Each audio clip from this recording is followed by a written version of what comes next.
迎持续锁定新闻大白话，我是黄韵晨。首先来为您介绍这一节国际话题的来宾，第一位是我们的资深媒体人谢寒冰，主持人好，大家好，以及前国安会副秘书长杨永明，运晨好，各位朋友好，还有前空军副司令张延廷。运晨好，大家好。好，首先呢，我们来看到伊朗的最新战报，第46轮的军事行动呢，伊斯兰的革命卫队啊，发射了多款的重型导弹，而且他们不是乱打哦，他们的主要目标是哪里呢？是美以的军事指挥官，像是伊朗呢，他已经成功的识别了10个位于以色列的一个隐蔽居所，还有3处的美军基地哈。来看到啊，这个不只是这个军事基地，好，包括了这个美军的第5舰队，伊朗的革命卫队呢也锁定了他们。这个也是在第44波的攻击哈，飞弹呢是非常的密集去袭击以色列多个城市，还有美军的军事设施，就包含了美军的第5舰队也被列入了打击目标。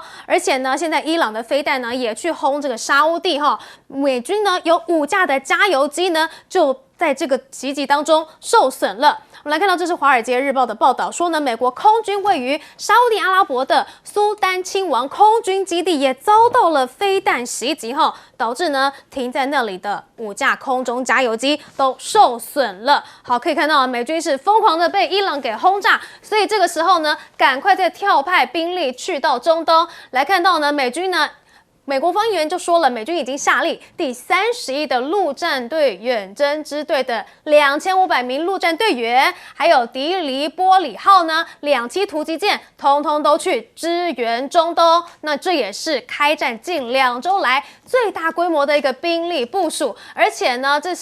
这个2栖突击舰之前才被发现在台湾附近的海域，现在呢，被调到了阿拉伯海。好，那稍早的时候呢，美国海军呢也有12艘船舰啊，在阿拉伯海执行任务，包括了航空母舰的林肯号，还有8艘的驱逐舰。那现在这个迪黎波里号再加入这个舰队啊，就会成为该地区仅次于林肯号的第2大舰艇，而且这些舰艇呢，也真的在那里开火了。我们来看到林肯号呢，已经对这个伊朗硬闯的船只来进行轰炸。好，这一艘伊朗船只呢，日前因为太过于逼近正在阿拉伯海执行的林肯号航母，所以美军呢就随即的展开反击。它的反击啊，除了是动用了炮舰的警告之外呢，也出动了直升机，却发射了2枚地狱火飞弹，直接的击中了该船。好，但是啊，现在美方呢陆续公布的一些军事画面呢，竟然被人家怀疑说，这我们可能是造假的呢，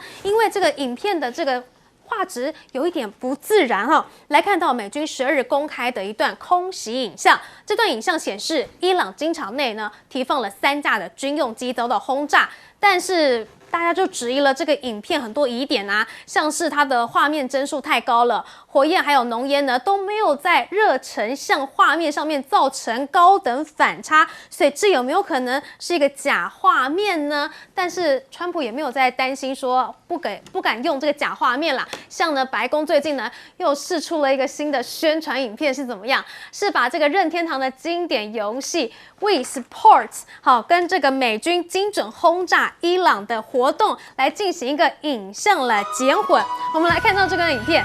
它前面呢是这个电玩一开始的影片哈，打网球炸到了，打高尔夫球，接着也炸到了。来看到这个影片，这个是川普白宫的恶搞哈 ，Hole in One， 搞得好像这个战争很有趣啦，跟打游戏一样。但是就引发了网友的大批反弹，纷纷在留言区去标记任天堂公司，因为任天堂公司有一个最强法务的称号哈。他们也批评白宫怎么可以把这么严肃的战争行为给游戏化？任天堂传递的是快乐啊，怎么会变成你一个战争的这个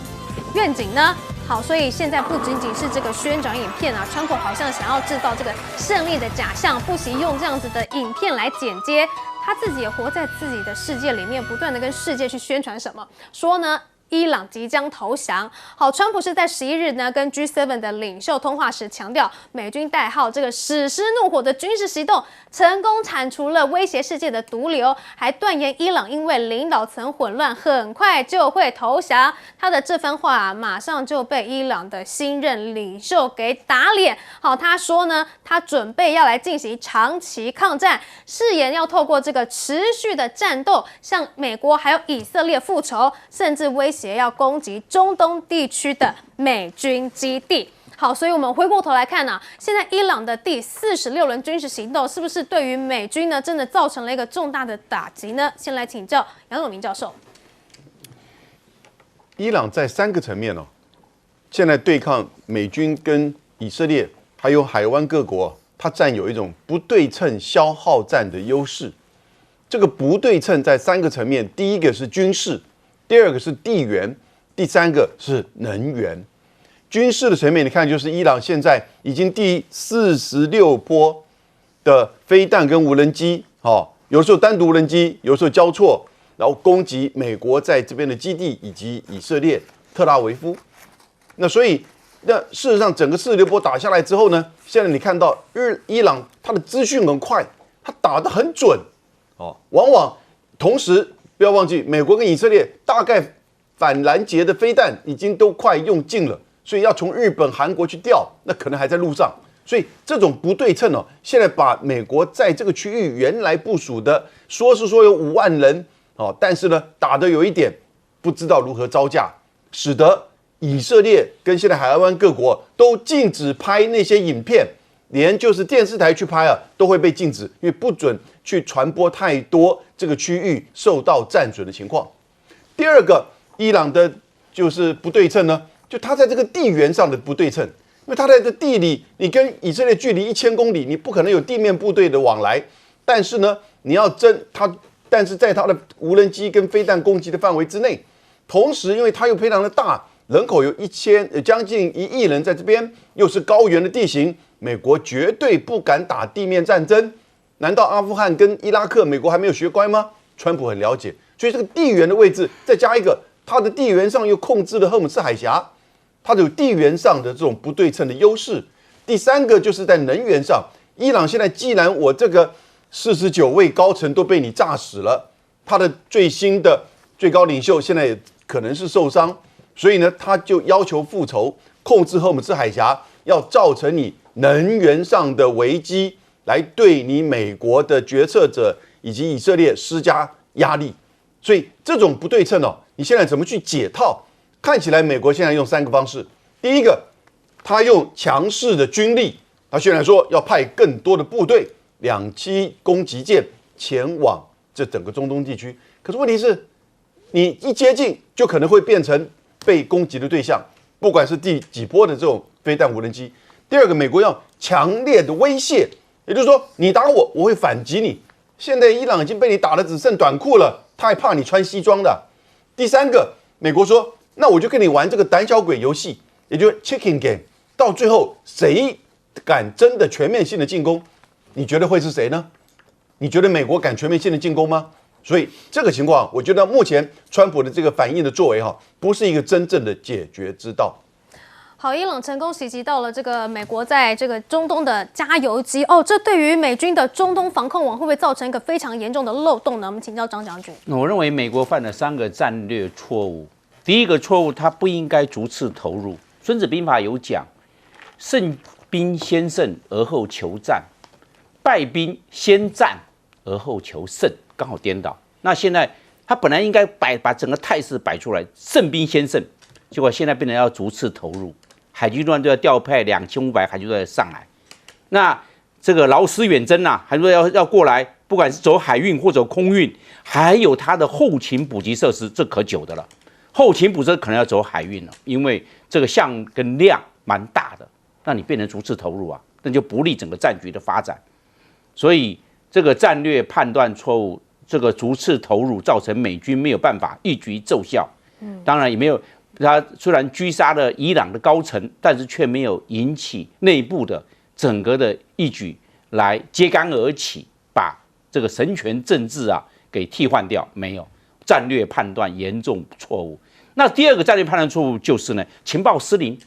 川普讲说伊朗已经没有弹药了，结果他这真实承诺还一直在发射地对地的导弹，还有无人机。换句话说，他的伊朗某些部分，尤其在军事阶层，他的情报还蛮严密的。他藏于九地战，藏在山洞里面，山洞一打开，这些导弹、无人机出来了。因为这个在山洞里面，你没办法炸的话，你这个山脉那么的厚，你炸土堆。所以，那以色列也讲，他已经摧毁了伊朗3000多个军事目标，可能有一大部分是假的。他那个假的坦克或假的飞机一架$1000不到，因为充气的，他这个充气的一充就是一个坦克，又一架飞机。结果以色列战果辉煌，结果都是假的。他打的是假的，因为伊朗他引真是假，假的在上面，哇，浩浩荡荡都被以色列都空中做摧毁了。所以这样子来看的话，情报失灵，造成现在伊朗还有残存的战力，还蛮可观的。这个川普也讲说，他伊朗已经没有弹药，准备投降。结果我认为可能并没有像川普所想象的那么乐观。第三个战略错误，我认为它是战略判断错误。战略判断，因为战略判断错误，现在来看，整个伊朗还在继续下去。现在他美军动用2500个海军陆战队，我认为不够，那才一个旅，他在哪里呢？然后上去，伊朗那么大，你怎么投入？后勤补给线那么长，你要走海上补给线，所以这样子的话来看到战略判断错误，那美军现在也不敢在荷姆斯海峡做护航波斯湾，因为伊朗还有地对舰飞弹，所以他不敢。所以呢，这样来看的话，这个到现在为止，美军不敢护航任何油轮通过这个荷姆斯海峡，表示说伊朗在这方面的残存战力还有一定的水准。好，伊朗真的是比川普想象中的还要耐打哈。我们来请教彬哥。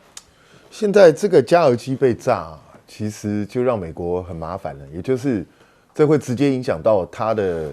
空军去轰炸伊朗的时间、制空的时间，还有整个调度都会变得很麻烦。那所以美军的现在在中东的力量开始在被削弱中，那所以他当然要派军队从全世界各地去调来补强。可是他现在去调海军陆战队，你调海军陆战队是要登陆吗？是要去打谁？因为老实讲，你要迫使伊朗开放荷姆兹海峡，保护荷姆兹海峡不受威胁，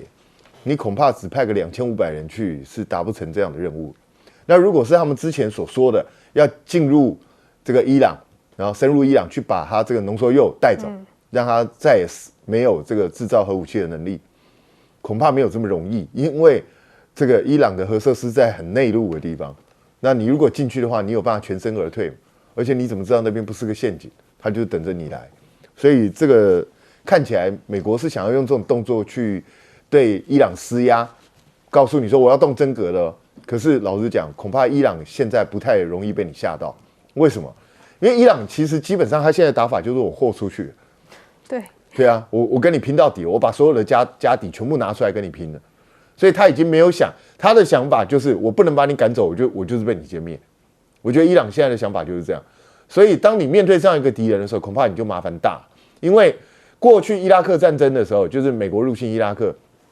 当时他是花了好几个月的时间，动员了40-50万的军队，还要再加上其他欧洲的联军一起进来，他才能够整个入侵伊拉克。就入侵伊拉克完之后，他扶持了伊拉克的政府，结果搞了20年，到最后变成现在这个样子。伊拉克内部还是一团乱。那美国还想再这样重新复制这一招，再继续玩下去嘛？全面入侵伊朗嘛？看起来川普是不会做这样的选择。可是问题，你如果不全面入侵伊朗，你怎么结束这场战争？对啊，现在看起来没得结束，因为就算你不想打了，伊朗会继续跟你打，他就继续轰你，你怎么办？挨打吗？不可能嘛。所以现在川普把它搞成一个不上不下、难进难退的这样的一个尴尬的处境。那可是呢，他当然是不断的宣称自己的胜利，每天宣称，每天胜利一次。但是那又如何呢？他现在去打那个哈格岛，也是轰炸得很惨啊。那又如何呢？可是你看他不敢动石油设施，你就知道。所以川普现在自己也知道自己捅了个马蜂窝，他大概正在努力思索怎么样让自己有一个漂亮华丽的转身，然后能够宣称胜利下台。我个人认为关键点可能是在什么？可能是在川习会。哦，对啊，可能到时候利用川习会这个机会，看是不是用一种达成协议，中国大陆做居中斡旋的方式，然后让川普能够不失面子的离开。不然的话，我说真的，我会想不出来他到底要怎么结束，因为对伊朗来说，他现在就是完全神权统治在操作，你就算想办法找到穆吉塔巴把他干掉也没有用。对啊，他还会有一个新的人在上来、啊。对，他就因为他是一个宗教嘛，这整个宗教有3亿人呢，你准备跟他玩到什么时候？所以我真的觉得川普要好好仔细去思考，他到底要怎么转身离开。但是问题是，川习会还有一段时间呢，那在这之前就是继续打，美军有这么多的量能，能够去继续打下去吗？其实还有到月底耶。对，这要月底，我跟你讲，如果他到月底没有办法结束的话，这场战争可能会拖到8、9月、10月以后都有可能啊。现在美国媒体的估算是可能会拖到9月多啊。那川普自己当然已经告诉你，他们这场战争已经赢了。可是如果大家去想想看，如果这场战争再拖半年，对全世界油价会造成什么影响？穆吉塔巴已经讲了、哦，你以为油价不会上涨？你油价准备涨到1桶200块美金嘛？对啊。那你觉得，如果真的1桶涨到200块美金，我们受得了吗？历史上最高价是140几块美金，那现在已经破100了，已经朝120迈进了。那请问一下，台湾还能够忍受下去？全世界能够忍受下去吗？恐怕都很困难。直接说没办法。好，所以这场中东战火啊，到底是如同川普讲的，它是史诗级的胜利，还是其实是一场漏洞百出的一个政治秀呢？我们休息一下，广告之后马上回来。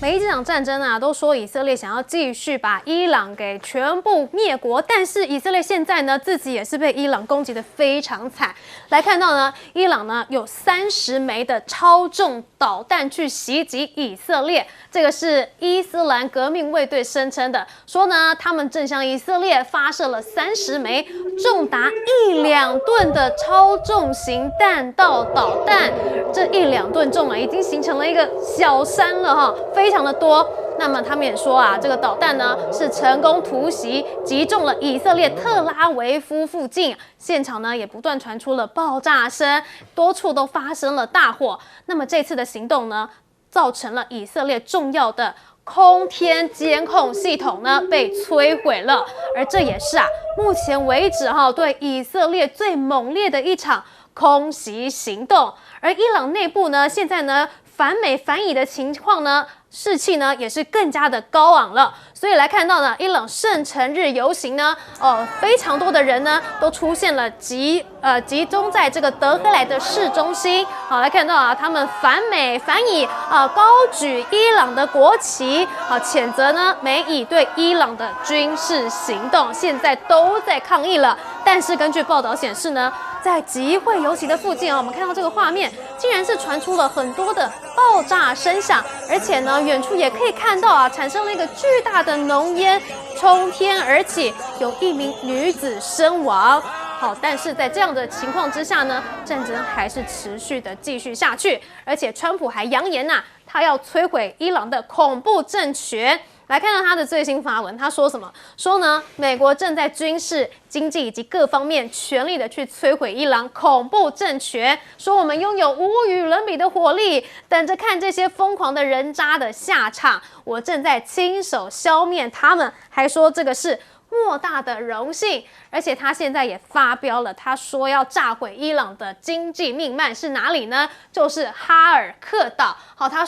下令要全部摧毁。好，他说呢，他这虽然去轰炸了哈尔克岛，但是他并没有摧毁上面的石油基础设施。但是如果伊朗或者是其他的势力干扰船只，阻碍他们通过荷姆兹海峡的话呢，他们就会考虑要去轰炸上面的石油基础设施了。而且我们来看到呢，他也在这个社交平台上面去公开了美军轰炸哈尔克岛的影片。好，那这个哈尔克岛呢，现在呢就被很多的这个飞弹啊、水雷啊都给攻击了。这里呢是伊朗经济高度依赖的一个石油的咽喉要道，完全就是一个伊朗财政的重要命脉。所以它这样子的轰炸，是不是对伊朗真的会产生一些威胁呢？但是啊，这个战争继续打下去，有可能一触即发，变成核战吗？来看到前 CIA 的资深分析师就说了，说当前美以战争对以色列而言呢，是一个攸关存亡的战争哈。如果这个战局继续恶化的话，以色列会面临失败的风险，不排除最终可能动用核武器。那现在的局势啊，是冷战以来最危险的一个核危机之一。好，那现在的情况是非常的紧绷哦。川普是不是心也慌了呢？他竟然是寄出了高额的奖金，要获取伊朗高层的情报。来看到这个是美国国务院宣布的一个重磅的悬赏令，开出了多少？1000万美元，大约是新台币3亿2150万元的一个天价赏金他要征求有关于伊朗新任最高领袖穆杰塔巴还有多位高层官员的一些关键情资。好，这个美方也指说这些人呢长期去指挥恐怖活动啊，甚至承诺如果他们给的情报属实，检举人不仅能够拿到奖金，还有机会移居海外，美国会来提供保护。但是这是不是也显示了，就是美国呢对伊朗高层的最新高层的渗透呢，没有非常的好，所以他们只好去大撒币，希望能够获取一些情资呢。好，除此之外美国国内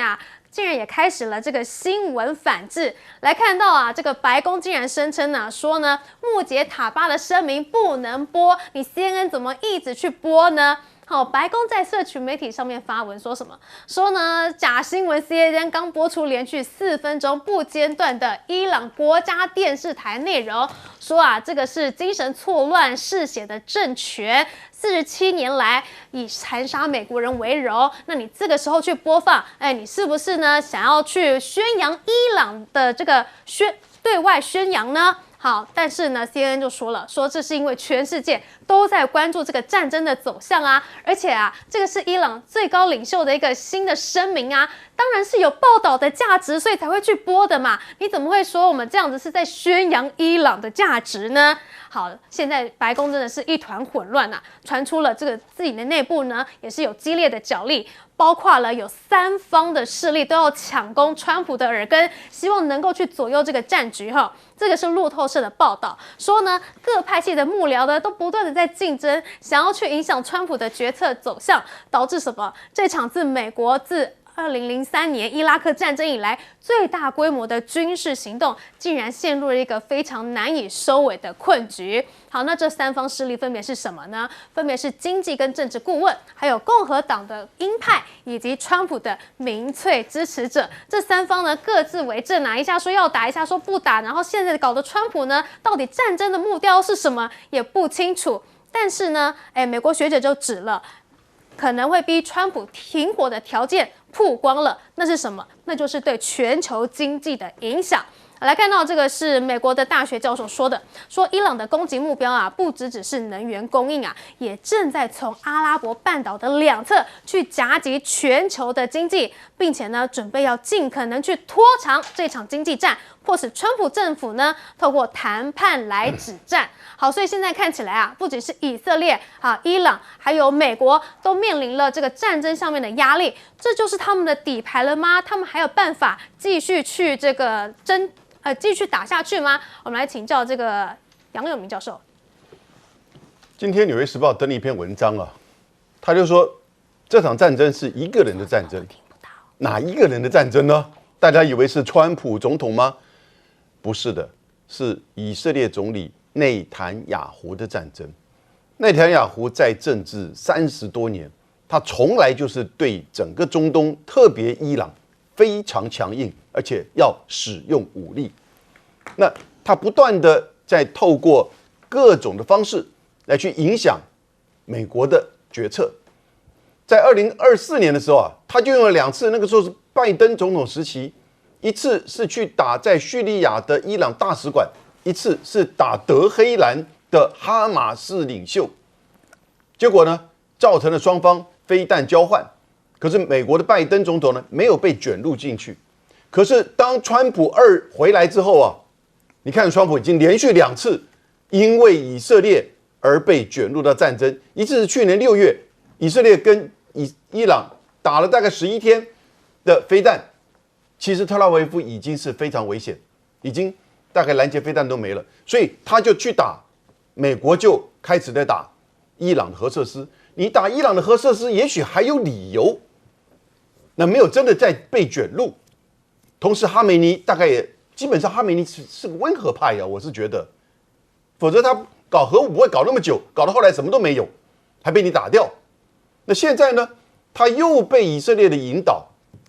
说这个其实是一次可以斩首49个人，你要不要这么大的一个成就？川普抵抗不了这个诱惑，虽然即使是在谈核武的这个问题，还是用核武的这个说法，现在这个说法没有人相信，所以他被卷入到战争，他现在已经没有办法下车，没有办法有退场机制或下台阶，因为我刚刚讲了嘛，伊朗他用无人机飞弹给你打你美军的基地，除非你要打地面战争，如果你不打地面战争，伊朗永远有骚扰你的优势。然后呢，第二个，伊朗它的这个地缘、它的地形、它的位置，它的中东的重要性，你不要说你打到后来，俄罗斯都会来帮助，美国也没有办法去真的跟伊朗做全面战争。第三个，伊朗也就是由荷姆兹海峡把国际的油价、世界的经济威胁你美国，说油价要到200块以上。各位，油价只要过130了就不得了，史上最高143，但那只有几天。只要一旦过130到150啊，我觉得大概全世界就会进入到严重的通膨。大概他们说，油价每涨10块钱美元，大概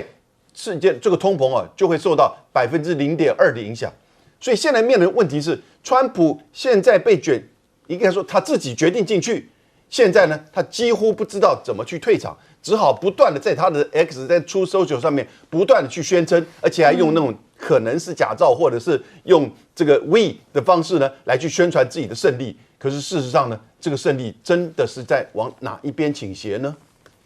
好，所以我们也可以看到了，其实美国的内部呢是面临的决策极为矛盾的一个情况哈。在这个情况之下，是不是他只好对内去封锁消息，要求 CNN 不要再去播放这个伊朗电视台的声明了呢？请教张将军。那来看呢，那个前美国中央情报局 CIA 的分析官说，以色列有可能要考虑动用核武。那换句话说，美国和以色列目前面对了3个困境。那第一个困境就是说，火力渐渐弱了，后继乏力，没有办法达成当初所预期的战略效果。那现在怎么办呢？那就靠核武了。我认为核武不会用，但是他这一句话把它显现出进入困境。因为动用核武还得了，那不是变成对变成世界大战，然后想到最后一步，就是刚开始的时候没有一举奏效，没有一举奏效，后面的这个衍生的相当的拖的这些困境就相继而出。第二困境呢，美国跟以色列的战损呢超过预期，那没有想到会这个样，伊朗的这个无人机还有它的地对地的导弹，没想到能够发挥对的穿透性怎么会有那么高？因为伊朗它是以下士对上士，第一波的这地对地的导弹呢都是老批号，反正这也不准，反正冲进那个结果，以色列跟美国都拿那个爱国者咻，那3个拦截一个，还战果还可以，但是问题是老批号就把你的这些精锐的爱国者3反导系统都能消灭殆尽了，而且它无人机炸那些萨德系统是没有办法远程侦察了，那远程一举能力就没有了，因为这是高价的、高科技的、高预警的目标，就变成伊朗拿不到100万台币的无人机去把它整个给炸掉，就变成下士对上士。那打到现在，这个以色列跟美国在这一方面也是后继乏力。第3个，这个调动太慢了，调动。你现在在开始调动陆战队，2500要上去，那个要很耗时间的。当初没有第一时间做部署。你看它的迪里波里号的2栖作战舰，现在也开始要前进，那个耗时间不是在战场，美国本土是在大西洋这个地方是在印度洋、阿拉伯海，还有这个波斯湾跟阿曼湾所以这个地方要远渡重洋，怎么弄？美国的他本来要投入第3艘航空母舰打进去，布希号航空母舰要来，但是不是说到就到啊？那在海上运动的话，最少要半个月啊！哇，那他这24小时一直往前跑，他也因为毕竟这个茫茫大海嘛，它旁边还带着打击群，下面还有这个核子动力的攻击潜舰在水下，所以来看的话，它现在目前3个困境呢，看怎么样去解决。反正呢，兵力逐次投入没有一举奏效就是一个战略错误，就是一个非常致命的一个伤哈。所以现在川普就用油库安全去威胁伊朗，但是有用吗？我们请教彬哥。其实川普自己才要担心吧，他为什么不敢去炸这个石油设施？因为你炸了石油设施，油价就涨。然后呢，伊朗再回炸你一波石油设施，油价涨得更多。反正现在就变成你川普不管在中东做任何动作，结局就是油价会涨。伤敌100，自损1000。是啊，所以你要做到这件事吗？很多人说美国自己是产油国，他不怕油价涨，川普不是大赚钱，不是这样的哦。因为所有的东西全部都会跟着一起涨。那你怎么办？世界经济就要大乱。所以现在这就是川普苦恼的地方，他现在做什么好像都不对，可是他又不能不做什么，就是这样子啊。他不断的在宣称胜利，可是实际上大家都知道，他现在正在深入泥淖，而且可能越来越难以自拔。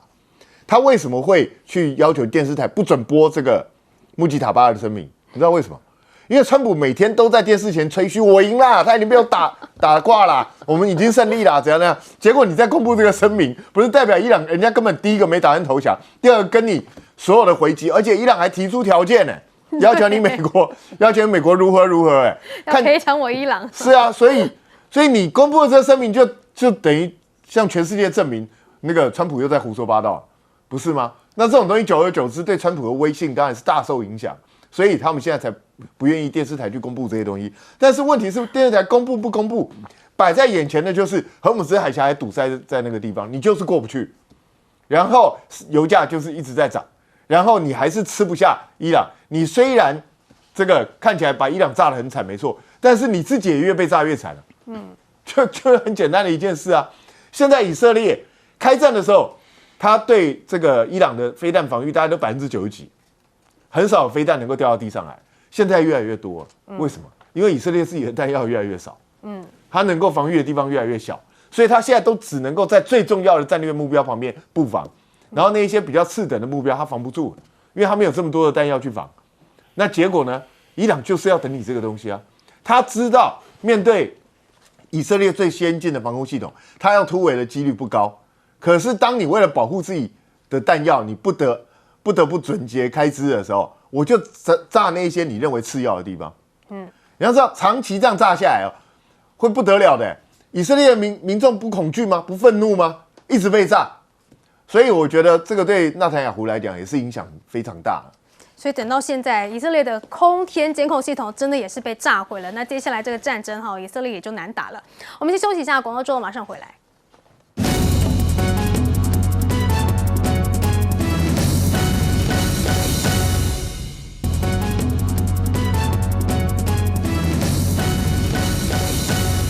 观众平安，欢迎收看 TBS 新闻大白话，我是王浅秋。首先是要这一节加入我们讨论国际国内大白话的来宾，第一位是退役中将单华明将军。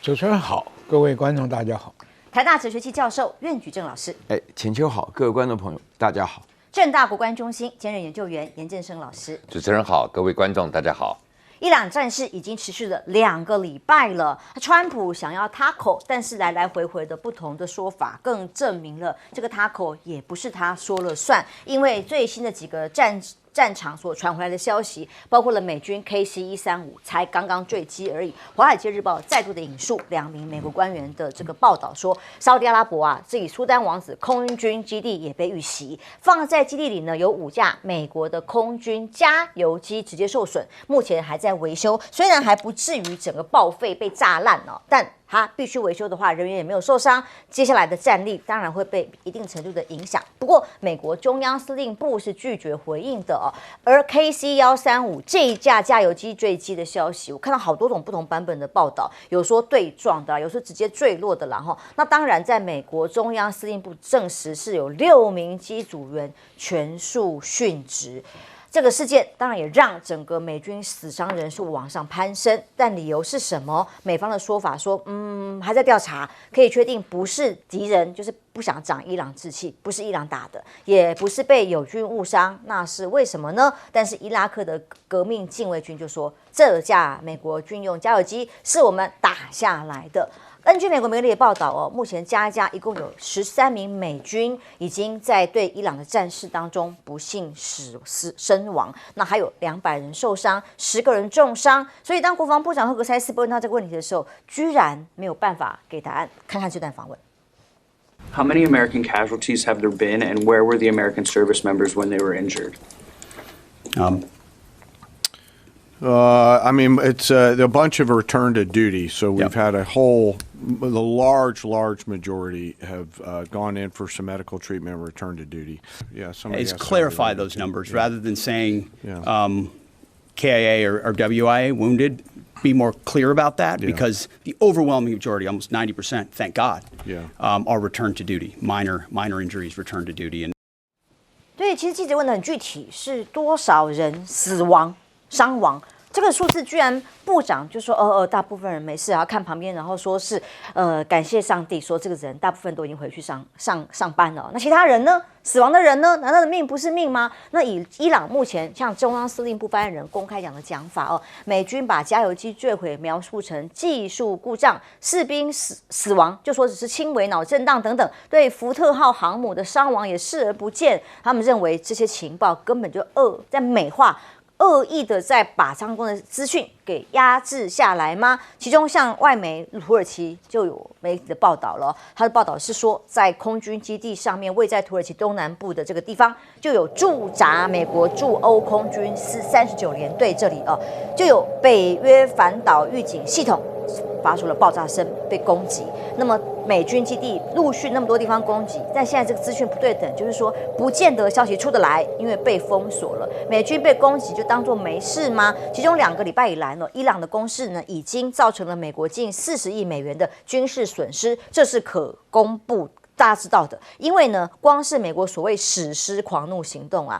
打出多少炮弹花了多少的军机跟军事费用。这个是愿意承认公开，也没有办法躲避，所以光38.4亿美元的资产2个礼拜没了造成最大损失的都是在阿联酋啦、约旦沙烏地阿拉伯这些萨德飞弹防御系统所造成的损失。那么甚至还有这个飞机3架 MQ-9、3架 F-15E 的战损，所以光是这个战损持续增加，到底地面部队要不要出动呢？有一则报道是这样说的，说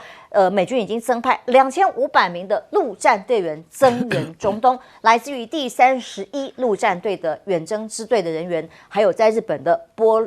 黎波里号这个2栖突击队，已经接获命令要到中东去了所以呢，在台湾附近的航向这个阿拉伯海当中，这也是美伊开战以来2周最大规模的兵力部署，代表地面部队真的要动了吗？因为对美国来讲，是不是在 TACO 的时候超乎预期之外的战事一直在拖延，尤其是不可思议的是叫做不对称的战争呢？当美国呢台币几亿元去打几万块的这个攻击的无人机的时候，让美军直接弹药库吃紧。整个预警被忽视，伊朗不对称消耗的这么快，出乎美国的意料，以至于各种拆东墙补西墙，把部署在欧洲啦、亚洲的武器要调往中东啦。那么欧洲盟国本来在支持乌克兰战事的时候就已经用掉很多的弹药，那么结果现在还在努力建库，结果大家通通都是食物链的末端了吗？尤其战斧飞弹，这个报道是说快用完了美方呢烧掉了数年的库存，500亿的预算现在到国会去，恐怕不见得会过关，还要承担非常长久以来的后遗症。川普甚至承认美国以对的这个结束战争的目标就是跟以色列战争目标不同。被问到这个问题要持续多久，他的答案又变了，听听他怎么说。Regularly, are you speaking with Prime Minister Netanyahu, and are your objectives the same in terms of ending the war? They might be a little different, I guess. You know, they're a different country than we are. But he will tell you there's never been a power like the 大概强调说立场不同的，从那个时候以色列去打伊朗的储油设施的时候，川普就生气了嘛。那据闻还有用脏话飙骂等等的，因为油他很重视但是到底是不是战事马上要结束了呢？还是还有得打？他这次就讲说，只要有必要，就会持续下去，一变再变。就是川普已经感觉到骑虎难下嘛，他所谓的最猛烈的史诗般的狂怒行动没有效果，没有达到目的嘛。川普在这个打仗中间喊了五六个目标啊，只有一个斩了哈梅尼是成功了。政教体制的国家政府体制没改，以色列没有保护到，美军的基地受伤，中东的盟友被打，你也保护不到，你等于失信于沙特、阿联酋这些国家嘛？买了你美国那么多武器，交了这么多年的保护费，照样被打，而且被打得很惨。这个问题在哪里？因为伊朗从他开始建军的目标就不一样，跟美国不一样，他根本放弃了在空军跟海军的投资。你看美军炸的都是那个苏联老式很旧的那个苏联的飞机，那个舰艇也不是一个现代化的舰艇，所以美国很骄傲啊，我把它伊朗所有空军都击灭了，海军也通通击灭了。但是呢，伊朗把所有的资产都放在地底下，因为伊朗很清楚，我如果不造出原子弹，我是总是免不了要受以色列的威胁。所以你现在不管和谈释出一些消息说我放弃浓缩铀，不会的。那保命的东西就是导弹跟无人机。你看他下多少血本，无人机8万多架，导弹3000多发，而且他打的是有板有眼啊。先用便宜的无人机跟低速的导弹消耗你的萨德，消耗你的预警雷达，消耗你的机动雷达，这样就造成以色列空中有破洞了。有破洞，现在第二阶段来了，打你所有产油国家，你们都不，同样是回教国家，你根本就不帮我了，你还帮美国了。我已经告诉你了，美军基地在我就要打。结果呢，干脆我的油出不去，你的油也给你打掉，那全世界的油都缺，看你美国怎么面对。这是第二阶段。第三阶段，现在既然你以色列空防出问题了，我就集中火力打你。那打以色列以外，还打美国的海港跟补给基地，因为你不是前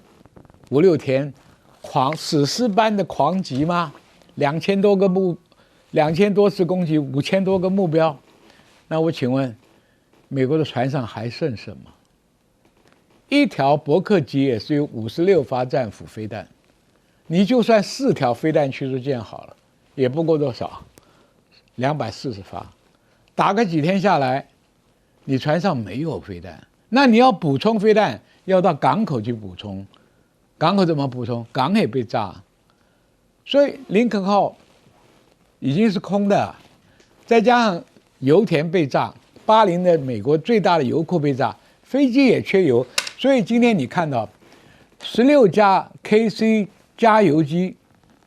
拼命的在给飞机运补油，没错，造成自己擦撞也好，被击落也好，基地里面被干掉5架，前面擦撞2架就7架，就代表什么？以前的加油机是给以色列远道而来的飞机炸完伊朗以后，美国的加油机给它加上油，让它回去再来再炸。那现在加油机又出了问题了，以色列的攻击还能撑多少？所以美国的航母上的飞机航用汽油也少啊，因为巴林油库里面有空军用油、海军用油，那怎么办？所以美国就把炸弹给了2万发给以色列，你来炸，你的油不够，我加油机帮你加油，才产生今天这个现况。这个现况讲起来，美国已经是欲振乏力了，你知道吧？因为前面用的太猛，而且参谋联席会在你还没打之前就告诉你，你只能撑4天到1个礼拜。结果川普不甩，下命令拼命打，他以为速战速决。对伊朗说，我地面上都被你炸光，我地底下还有货，而且那地底下是我的强项。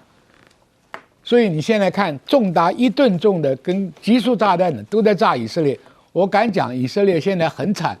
跟你当年怎么样修理巴基斯坦的一样。还不准人家照相，不准人家传述，那就代表什么？以色列本身受伤很重。这个资讯的，尤其是以色列是完全封锁哦，对，到底我被轰炸的5年徒刑多严重哦，那完全是外界不得而知。所以现在看到了伊朗这边所宣布的资讯，大量的攻击，接下来显然川普从1个礼拜之内就开始说要塔口了嘛，然后我们准备马上要结束，到现在说我不惜不必要，没有必要的话就要全面持续下去，还有陆战部队准备要派过去，真的是无法收拾了啊。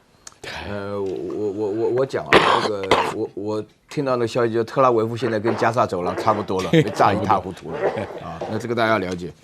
我觉得我们从后面讲起啊，那个川普终于承认了，这个美国跟以色列是2个不同的国家。但是之前的时候我们根本都不知道，所以到目前为止啊，我觉得以色列的战术目标倒是蛮明显的啊，就是一群不要命的人，那么疯子在那边就是要搞人家。啊！但是川普现在讲了半天的话，他是不一样到哪里？他为什么要发动这场战争？首先，第一个我要讲对伊朗所构成的伤害啊，哈米尼全家人都被杀光了。现在的话呢，就是这个穆加塔拉他据说有毁容的可能性吧？啊，那到底怎么样？各种报道是168个女孩子死在那边，大家都看到了嘛，对不对？他炸了人家5000所。其中包含了什么40助攻啦，什么这个波斯的什么的这个联合国的什么这个文化遗产什么的，统统给人家炸了，就跟炸那个什么耶路撒冷是一样的道理啊。好，那这个搞了半天目标不明显，那我觉得现在美国面临3大问题啊。那第一个问题的话呢，就是完全没有准备好，那里面当中死的话呢，在科威特的那个军营当中一下死6个人的话，有1个人没有死成的话，坐在那个医院当中，他还讲说。他们以为到科威特去当兵是跟度假一样，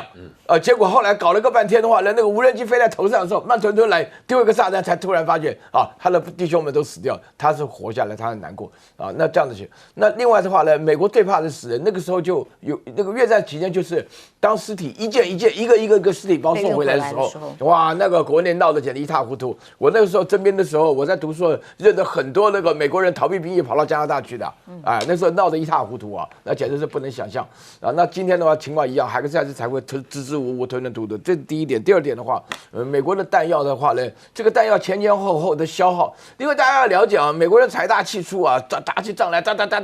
那天我听到我们将军讲说，什么10万颗机关枪才打死1个人呢？对，就打个不停，那个还是正常使用啊。那美国大概100万颗都打不到1个人呢。那就是说那个弹药的消耗来讲的话，大家尤其是钱啊，要强调那个什么铁穹啊、金穹乱七八糟一大堆穹，搞了个半天的话。这个弹药都是真的很穷啊，如果就打这个打那个的话呢，又贵，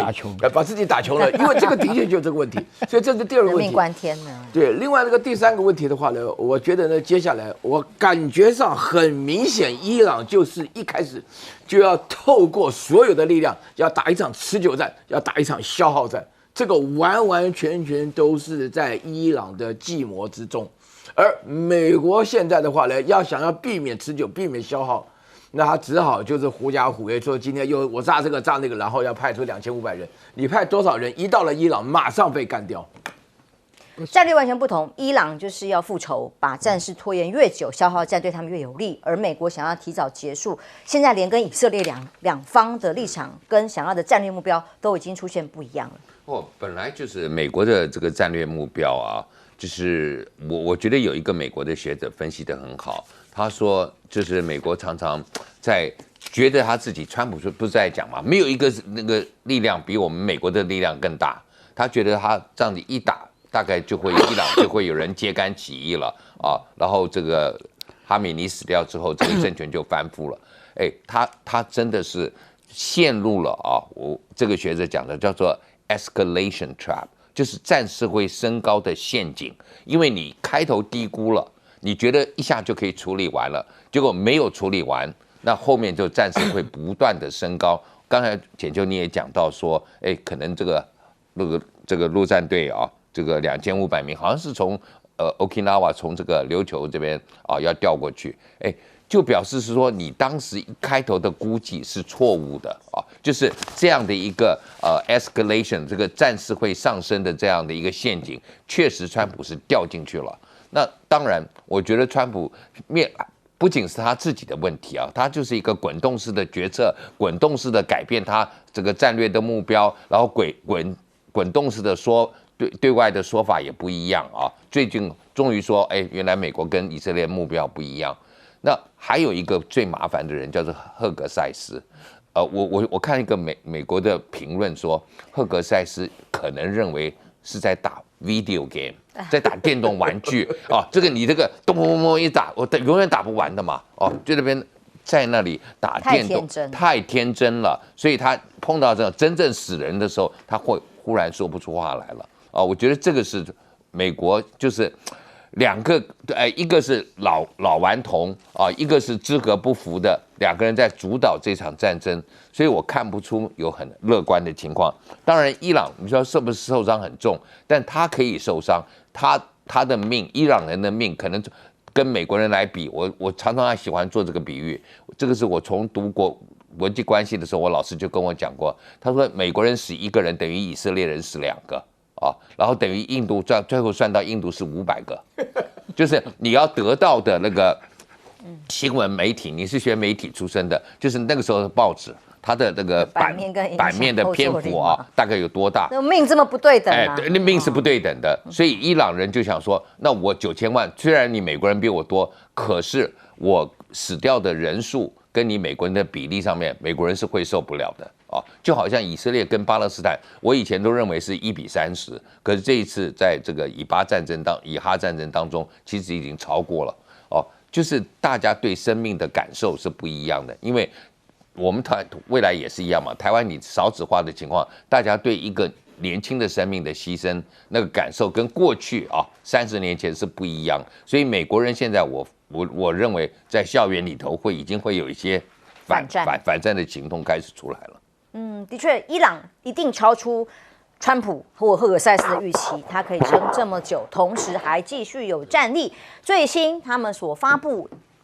动了第48波的攻击，这次行动叫海尔巴谢坎飞弹，还有卡德尔的飞弹、破坏性无人机等等出动。那么对以色列北部加利利啊、戈兰高地啊这些地方的美军基地等等进行了打击，虽然是资讯在以色列的部分都被封锁，不过呢，从外部所看到的资讯都起来，的确这一波攻击被形容是过去48小时之内是最高、甚至战事发生以来最大密度的对以色列的攻击，其中包含了30枚的超重飞弹袭击的以色列。所以伊朗的高级将领是用喊话的态度告诉大家，过去48小时，伊朗的飞弹命中率直接提高了1倍之多。这个伊斯兰革命卫队继续还在攻打，那这样子的这个命中率增加是为什么呢？有各种的评估说明，其中这个是麻省理工学院的专家，由这个国家安全防卫科技专家，他直言，他说现在整个防卫系统，以前觉得萨德能拦截的系统大概可以有90%的拦截率，那么现在为什么命中率越来越高，甚至消息需要被封锁，伤亡率越来越高？因为他认为现在爱国者能够拦截的几率不到5%， 90到50%。5个%，而且又是那么贵的弹药，他认为呢，现在发现了一个致命的问题，就是地面的雷达追踪一旦不够精准的时候，拦截目标抓到已经距离太远，根本来不及进行最后的机动修正。如果是这样的话，也难怪伤亡人数还有破坏力会大幅的增加。伊朗无人机叫做以小博大，这种老腮胡我们标题用的那个这个一个老腮胡莫名其妙被乱拳给打死了。莫名其妙的是，无人机以小博大，光是成本，大家很多专家都分析了成本的不对等，而各种防务界分析更认为，冲突时间越长这些高端防御系统贵死了台币几亿的在回击，但是却对比浪费在无人机几万块，当然就越来越让整个战事难以控制。美国跟以色列是算是恼羞成怒了吗？川普其实撂过狠话包括说你能不能这样下去的话，我任何地方我已经不选了，任何地方我可能都要轰炸吗？其实以色列已经在做这件事情。伊朗宣布，由教育部长公布的美以的攻击已经造成了210名的学生还有老师死亡，还有160人受伤，表示他打的地方是哪里？是学校，是医院。数据显示，遇难者里面有62名妇女、18名医护人员、98名儿童，伤者包括了304名的儿童、328名妇女。看看以色列炸了位在贝鲁特的黎巴嫩国立的大学，这个校园里烽烟四起，代表这个炸弹不是只炸军事设施，连学校都炸。还有以色列的黎巴嫩医疗中心也有医护人员12死，炸的是医疗机构。这一连串的轰炸里头，还是所谓的正义的之盾吗？还所攻击的伤亡的人、受伤死亡的，会是一般无辜的老百姓，甚至是平民百姓。那么当地没有发生难民潮，他们还在当地，所以持续会被轰炸。本轮袭击以来，以色列是首次承认，他不承认打学校啦、打医护中心啊，但是他承认摧毁了一座桥梁，也就是民生设施。那到底是谁打的？这还用说吗？同时在伊朗的部分。当然，现在最高领袖没有现身，很多的传闻，包括是不是被炸到受伤啦、行动不便啦。但是看到他们伊朗总统上了街头哦，来看一下画面，这些民众上街抗议的是美国，而伊朗总统居然要被扬言要被狙杀的情况之下，他走上街头，很多民众跟他打气哦，那一起高举旗帜、高喊口号，甚至民众跟他自拍之外，我看到还有那个亲吻、嘴对嘴，表示对他支持的这些画面，包括这些伊朗的高官也现身在街头。哇，这个代表这个美国所扬言要狙杀所有这些高阶官员的画面。这些指令对伊朗来说是公开的挑衅，没有在怕的吗？所以在这个大陆央视的牛弹琴频道里面讲，这是开战以来伊朗领导阶层最大胆的行动了，等于是很罕见的需要勇气出现在这个平常的这个街头，也是开战以来伊朗最大规模的集会，要向他们的最高领袖现在接任之后的宗教领袖来代表致敬。那么川普呢，讥讽伊朗的新领导人叫做什么？精神错乱的混蛋，杀死他们是我的荣幸。他已经祭出绿灯开绿灯要狙杀现在新任的穆吉塔巴，现在行踪成谜，也没有现身过，悬赏了1000万美元，说只要抓到穆吉塔巴还有10名伊朗高层呢，就会有奖金可以拿。但倒过来了，伊朗也一样。美国的安全部门说，伊朗伊朗也倒过来要悬赏美军高官大家都一起互相在悬赏。但是美国安全部门布入了一个很重要的讯息，说伊朗呢可能会对美国本土发动圣战报复性的打击哦。这个对象是包括了在美国本土可能碰到的状况，但是报告却说，美国政府却企图把这个负面影响的报告给淡化，以免引起美国人的恐慌。将军。首先讲这个伊朗这次战争里面，我们看到一个很严重的问题：爱国者我们还要不要买啊？因为爱国者是一个中低空的一个接战的飞弹，换句话说，它能够应变调整距离很短。如果雷达不够精细的话，它的拦截率就很低啊。拦截率那么低，5%，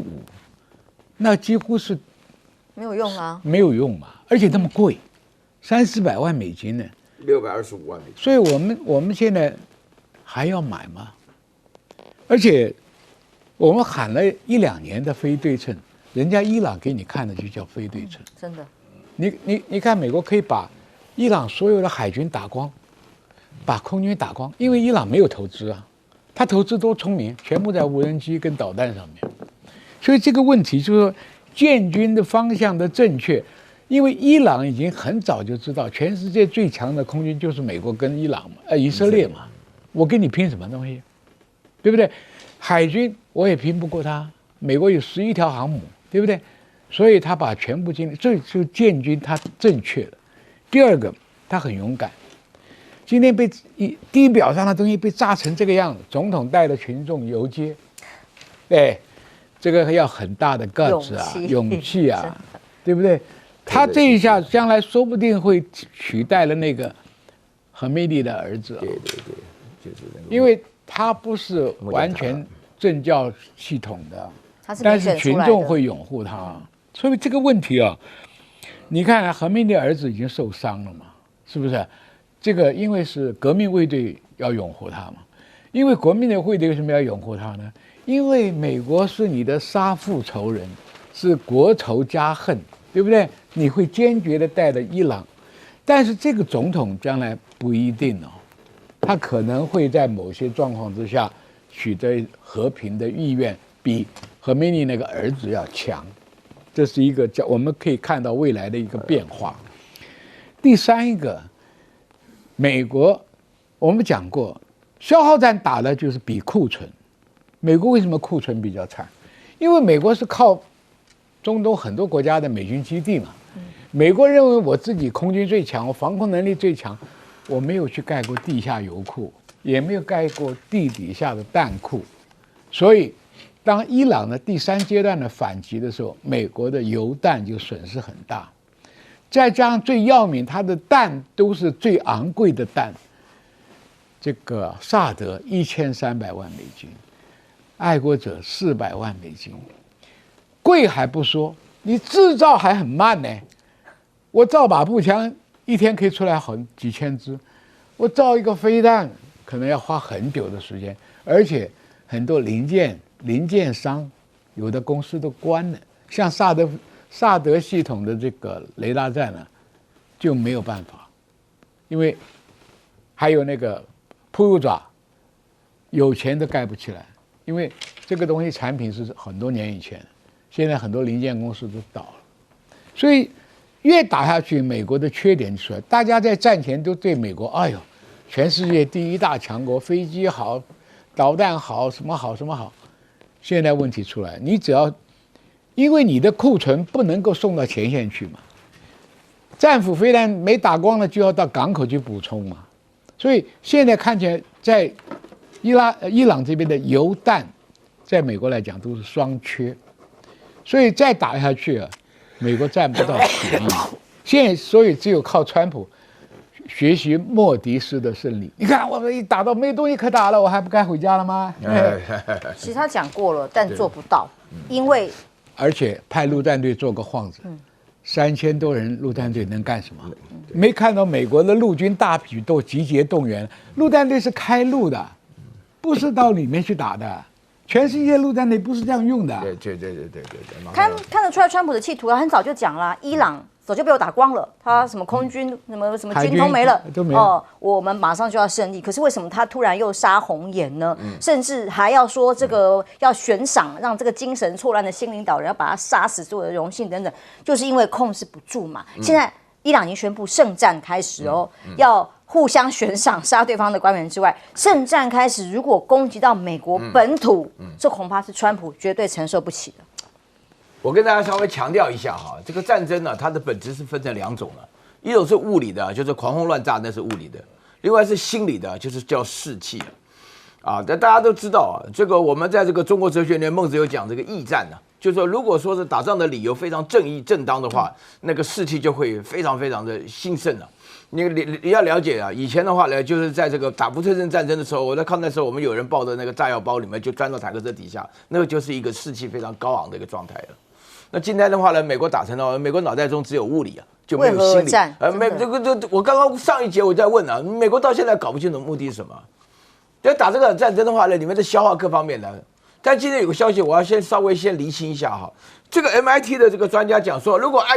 国者他不到5%的话，我觉得我们的消息需要核实一下哈。因为刚刚这个我们将军讲说，爱国者一套400万美金哈，但是美国人自己买，卖给台湾是625万美金，那不他开玩笑，你知道吗？因为我们买一个不到5%，它这里头人们不脏啊，可能有问题啊。所以我们本身我作为一个大学老师，我要有责任感啊。我觉得我们有必要，就是说我这个部分我不讲，我只要说，就伊朗现在的命中率的提升这个问题。它提升1倍就是100%，那是什么原因？有没有人帮助？那伊朗本身是发明了什么黑科技？这是一个问题。那另外的话呢，我要提出一个非常重要的问题啊，就大家了解这个伊朗总统现在叫佩泽西奇扬啊，他自己的话呢，原来大家都会说，当那个教父有一段哈，当那个老教父对小教父讲说，当我死了以后呢，那个第一个去讲和的人呢，就是那个叛徒，就是内奸，就是叛徒。所以佩泽西奇扬的话呢，他原来的态度啊，他是总统选出来。伊朗这国家很奇怪啊，他们这个政教合一啊，他们那个以教为主，以政的话呢，他们也有选出来总统。所以佩泽西奇扬，但是佩洛西想做这个动作啊，是不得不做的，你知道吗？为什么呢？因为最主要原因是要避免伊朗人对他的怀疑。现在在伊朗已经没有反对派，也没有改革派，现在全部都是拼到底了，对不对？就是这个穆贾塔拉，他基本上的话呢，所做的事情的话就是强硬跟强硬，所以当大家群龙无首的最强硬的。那现在讲到说是伊朗有没有问题？我跟大家讲一个故事啊，我们在这3位都知道。我们在留学的时候，去美国留学最多的人就是伊朗人，对，我们严老师一定非常清楚。而且他的留学人数多到程度，因为台湾跟韩国都是非常喜欢去美国的，合起来的2倍啊。在这种情况下，我问你，今天有多少台湾人拿到学位后在美国留下来的工作，大概就有多少伊朗人？这伊朗当中，我们不要讲多。90%受到了美国资本主义的影响，然后就完全不像了。因为伊朗人要变成美国人很容易啊，但是有10%的宗教狂热分子的话呢，那都是拿着美国护照，你怎么防？你怎么防？这件事情我们隔得这么远，看到那168个小女孩的死掉，然后炸了5000处地方，我们都难过的不得了。那你更不要说是伊朗人了。是我先就是接着这个袁老师讲的啊，我自己有一个学生啊，美国的学生。我觉得他的名字蛮奇怪，我就问他，他就是伊朗的第2代啊，他就是巴勒维国王那个1979年的时候，他们逃离，他爸爸妈妈是学生，然后就在美国留下来了，然后他出生了，所以你说伊朗人在美国多不多？还蛮多的啊，他们因为样子是很容易被误认为就是美国人啊。如果说今天长相感觉上面没有太大的差异，因为美国是个民族大熔炉嘛。那现在也看起来，就是美国不仅是说，可能伊朗的后代当中有一些就我们讲说狂热分子，未来会对美国这个安全是一个威胁。但是就反对这场战争的学生也好，或者是说其他一些这个反战人士我认为现在在美国校园里头，包括对这个以色列的这个圣堂圣殿做一些攻击的这一些 case 会越来越多。那以色列我觉得也是，你今天去攻打黎巴嫩就是当然黎巴嫩有真主党，然后黎巴嫩政府说真主党我们要切割，他不负责任，即使这样子做了宣布，你还去打，然后打了他那个学校。就让我想起，我想大部分台湾的观众很喜欢看 NBA， 都知道这个 NBA 这个金州勇士队的教练 Steve Kerr， 他的父亲当年就在美国的这个大学，在黎巴嫩的贝鲁特的美国大学教书，然后因为黎巴嫩内战被这个恐怖分子给杀死了，所以今天那当然他后来控告伊朗说伊朗在后面，那最后伊朗也没有说不承认，但是他从来没拿到赔款。那你今天以色列可能可以用这样的方式去整黎巴嫩，可是黎巴嫩永远就在你旁边是一个蛮大的威胁。你这次杀了不少的黎巴嫩的人黎巴嫩是没什么力量抵抗的，所以我觉得这个战事只会让以色列在中东越来越危险，因为我们也看到嘛，就是在叙利亚，你觉得说现在好像那个阿萨德下台了以后，应该是对以色列比较不构成威胁，可是有很多民兵团伊拉克也是，所以我觉得你今天是以色列，你应该是找本来过去说你的这个叫什么国家的存亡要系于你自己跟外面的这个安全的考量，但是你不断制造新的敌人，我觉得这不是好事。那美国今天在后面挺以色列，我觉得也是一个大的问题。那最后我觉得今天川普这种状况，就是你不能不为这个在战争当中，如果他今天能够很精准的打击到其他，那为什么这个学校没有还是照样受害？我觉得这个很难解释的，就是他明明可以，他不说他是最好的军队嘛，最好的这个资讯，但为什么会打到这些平民的这个目标？我觉得美国要出来解释的。